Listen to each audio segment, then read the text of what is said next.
Family means forever. My parents and sister were hosting a massive reunion without me. I got back a day early from a medical workshop. Accidentally and find 102 people in my house partying. I didn't make a scene, I did this instead. 2 weeks later I had 98 missed calls and sister was screaming. Family means forever. The banner read, stretched wide across my living room, anchored to the antique curtain rods I bought with my own bonus check last Christmas. There were people in my kitchen, in my guest room, on the stairs, kids playing tag in the hall, aunts I hadn't seen in years pouring wine in my marble-top dining space like it was theirs. My name is Naomi, and from wherever you're watching this, stay with me. Have you ever walked into your own home and felt like a stranger at someone else's party? I had just flown back from a medical workshop in DC. I was supposed to return Sunday, but the conference ended early. So I came home Saturday night, exhausted, sleep-deprived, craving nothing but a long shower and silence. Instead, I walked into a full-blown family reunion, 102 people, by my quick count, and not a single one expected to see me. Not my sister, Grace, who stood in the kitchen laughing in a dress I'd loaned her and never got back. Not my parents, who toasted to the power of togetherness under a chandelier I installed. Not even my own godmother, who gave me a surprised half-wave like I was a hired caterer showing up too early. No one said my name. No one apologized. No one asked why I was standing frozen in the entryway of my own house, holding a suitcase and a boarding pass, watching them use my space, my tableware, my life, like I'd been erased. Naomi, Grace finally chirped, loud enough for heads to turn. You're home early. Then she added, laughing, you don't mind, do you? It just made more sense to host it here. More sense. Because I paid the mortgage. Because I had the space. Because I was the useful one.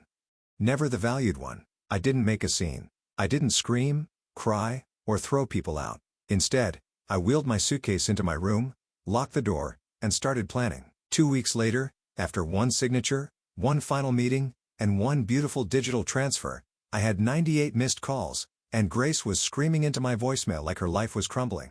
Because the house they used, like a community center, wasn't mine anymore, and I hadn't just moved out. I had done something that would make sure no one ever forgot whose name built that foundation in the first place. They thought I'd simmer in silence. They thought my absence from the family group chat, the birthday dinners, the last-minute holiday plans was a weakness, not a decision. But when I shut my bedroom door that night, the sound of my own family laughing beneath the roof they never thanked me for still echoing through the walls, I didn't rage. I calculated. Because that house, the one with the open-concept kitchen and custom wood floors, it was mine. Not metaphorically. Not emotionally. Legally, my name was the only one on the deed. They had celebrated under a banner that said family means forever, while making it very clear that my place in the family wasn't. So I spent the next few days doing 3 things. Documenting everything. Photos of the crowd, furniture rearranged, trash bins overflowing with champagne bottles I didn't authorize, my bathroom used, flooded, towel-less, meeting with a realtor not to list the house, not yet, but to prepare the papers and, more importantly, find a buyer who wouldn't blink. Finding a new home? Smaller, cleaner, private, mine? Not big enough for 102 people, but more than enough for one woman who had finally reclaimed her peace. The day I quietly moved out, Grace was still tagging herself in throwback reunion photos. Captions like, nothing like family in a place that feels like home to hearts. Except it wasn't her home, and she was about to find out just how temporary that comfort was. I waited exactly 2 weeks. Let the laundry pile up. Let the dishes crust. Let the reality of upkeep settle on their shoulders like dust no one was willing to clean. Then I signed the final sale. Cash buyer. No contingencies. Closing in 7 days. And that morning, as escrow was finalized, I left one thing behind. An envelope on the kitchen counter, addressed to Grace plus whoever else is still living here. Inside? A copy of the deed transfer, the realtor's contact, and a sticky note in my handwriting that said, "Looks like forever just ended. Good luck finding a new banner." That evening, my phone exploded. 98 missed calls, and a voicemail from Grace that started with shrieking and ended with, "You sold it. You sold the house. Where are we supposed to go?" I pressed delete, then poured a glass of wine, sat in my quiet, rented apartment and smiled because they had used me as a structure. But I had always been the foundation. And now, they could feel what it's like to lose something they never valued, until it was gone. The next morning I got a text from Dad. No greeting. No punctuation. "We need to talk. You've made a huge mistake." A mistake? Funny. That's what they said when I turned down a stable residency placement to build my private practice. When I chose preventative care over big hospital prestige. When I bought that house without consulting the family. They only called it a mistake when it no longer benefited them. I didn't reply. I didn't have to, because just hours later, my realtor called to confirm the buyers were walking the property. The same living room where I used to be asked to take everyone's coats, now filled with architects sketching plans for a wellness retreat. The house was becoming a clinic, my clinic. I was leasing it back through a professional partnership, same address, new purpose. No more potluck parties, no more sticky-fingered kids drawing on my walls. Just treatment rooms, calm and me. Grace didn't take it well. She showed up outside my new place that evening, bangs wild. Phone in one hand, iced coffee in the other like it might cool her rage. Naomi, what the hell? You just gave our family home away? What about tradition? What about holidays? I looked her in the eye. You mean the holidays I wasn't invited to? Or the ones where I came late so you wouldn't have to rearrange seating? She scoffed. You're being dramatic. No, I'm being deliberate. There's a difference. She tried guilt next. Dad's heartbroken. Mom's humiliated. Do you know how this makes us look? I smiled. Like people who should have thought twice before treating me like a backup generator. Then I handed her a printed copy of the check. Not to flaunt it, to make it real. Congratulations, I said. Your reunion bought me a full medical wing and a life without crumbs. She stared at it like it might burn her fingers. Where are we supposed to go now? She whispered. Anywhere that doesn't have my name on the mailbox. She left in silence. Not because she ran out of words, but because there was nothing left she could say that would erase what she'd done. That night, I opened my calendar. First appointment in the new space. A single mother suffering burnout. Second, a teen girl with chronic fatigue, misdiagnosed too many times. Third, a retired nurse with no one to advocate for her care. I smiled.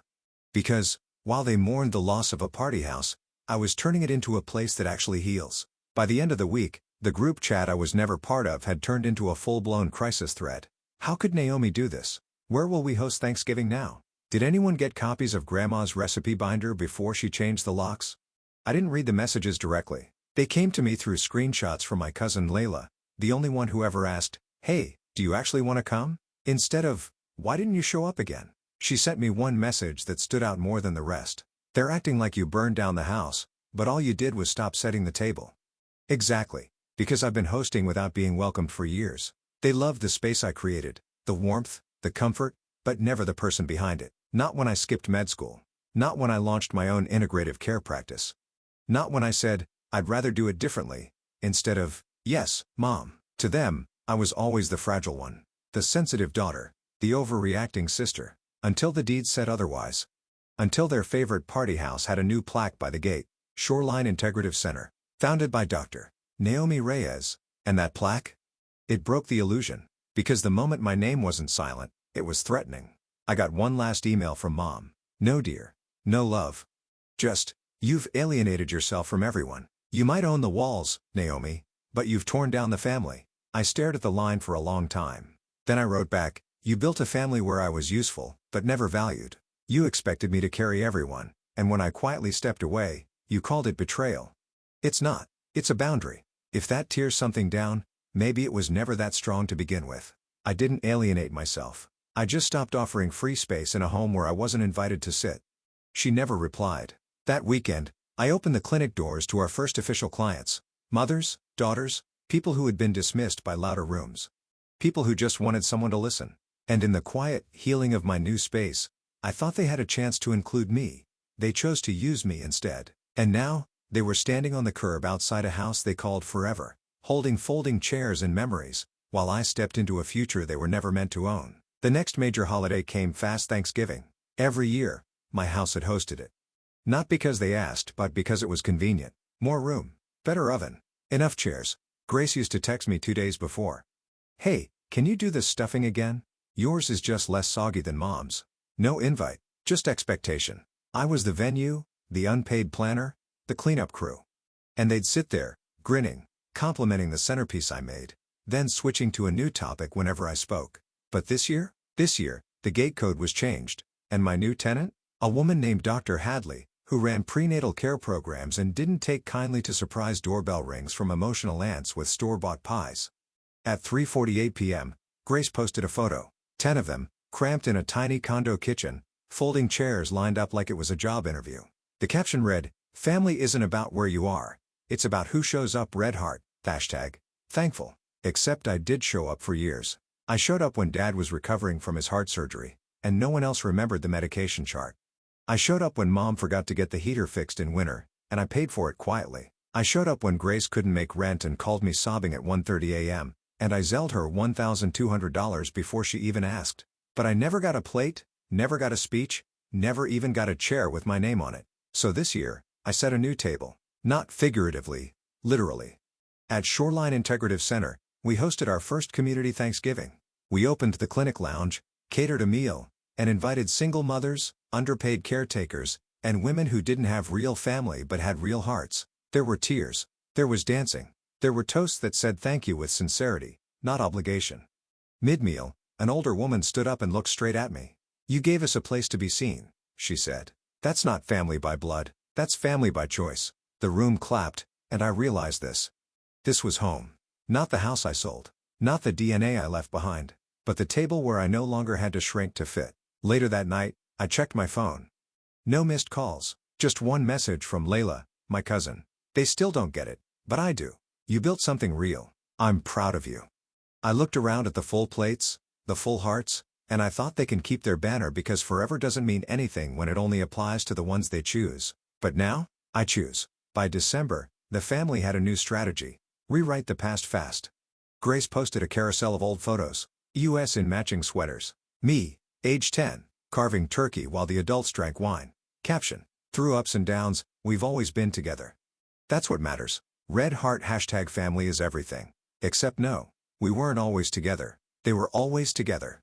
I was the one behind the camera. The one washing dishes alone. The one sleeping on the pull-out sofa because Grace called the guest room first. This wasn't nostalgia. It was a cover-up. And I wasn't going to let it stand.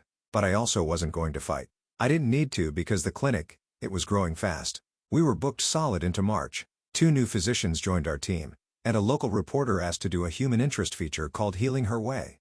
I agreed, but on one condition. I told the truth. No glossing. No soft focus version of what happened. Just the raw, simple truth. I came home from a medical workshop and found 102 people hosting a party under my roof. A party I was never invited to. That's when I realized, sometimes, blood doesn't mean belonging. The article went viral. I got emails from women across the country. Some crying. Some angry. All of them saying the same thing. "Thank you for saying it." I thought I was the only one. But the best part? We got a letter, handwritten, from a former nurse practitioner named Clarice. She wrote, "When I was pushed out of my family for choosing hospice work over private hospitals, I thought I'd die invisible. But seeing your clinic, seeing how you turned pain into structure, I finally believe there's value in what I did." We hired her the next week. Not because her story broke our hearts, but because her story built them. Meanwhile, the group chat exploded again. Someone had sent the article to Mom. She didn't call. Didn't message. Just updated her Facebook bio from proud mother of 2 to nothing. Erase me again. But this time, it didn't hurt. Because what they don't understand is this. You can rewrite the photo captions. Crop out the hard moments. Pretend everyone smiled. But real legacy is in the names whispered by the people you helped when no one else showed up. And those stories? They can erase them. Not from the walls of my clinic, not from the mouths of my patients, and not from the one story I finally wrote for myself. New Year's Eve. The one night my parents insisted was sacred tradition. Matching outfits. Dad's weird lentil soup. Champagne flutes none of us liked. Every year, I'd stand in the kitchen slicing fruit for a punch I wasn't allowed to pour because Grace is better at the aesthetic stuff. And every year, at exactly 12:01 a.m., I'd be the one holding the camera, not the one in the photo. But this year, no invitation came. Not even a forwarded link to the family group Zoom. And still, I smiled. Because while they were prepping for confetti and performance, I was prepping for purpose. I was co-hosting a midnight circle at the clinic, a quiet gathering of women and caretakers who had no one else to count the clock down with.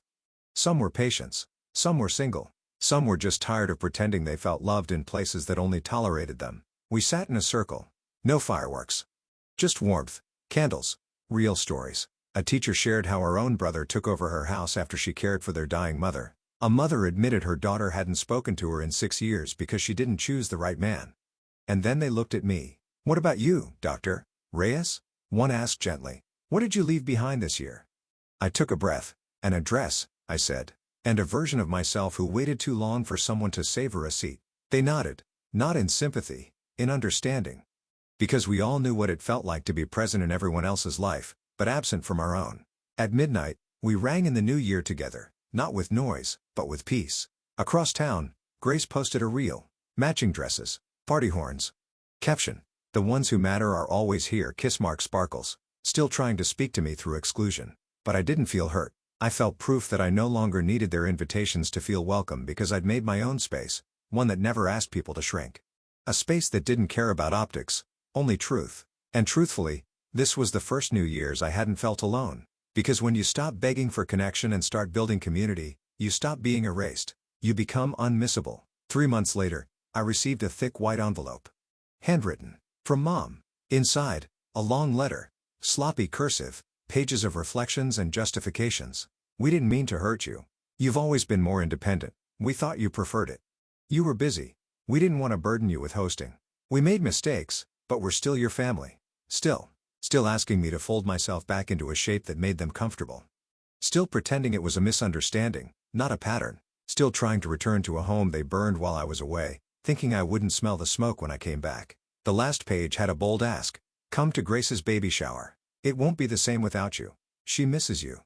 I didn't attend. Instead, I hosted a clinic event that weekend, a wellness day for first-time mothers without support systems. We offered free prenatal checkups, counseling circles, and baby essentials. One of the women pulled me aside and whispered, "Thank you.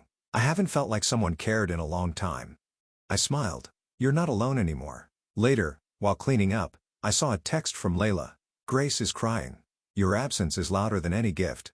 She meant it as guilt, but I took it as truth. Because sometimes the greatest power isn't in slamming a door, it's in never returning to the one you were never truly welcome in. 2 days later, a photo went up on Grace's socials. Her in a pastel dress, surrounded by baby balloons, fake smiles, and that same old banner. Family means forever.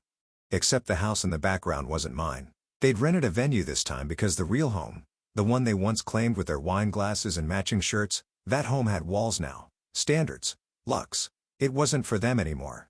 Because family, that only sees your worth when you're useful, isn't forever. But what I built, is. Shoreline Integrative was now in its second phase of expansion. A second clinic. A scholarship fund.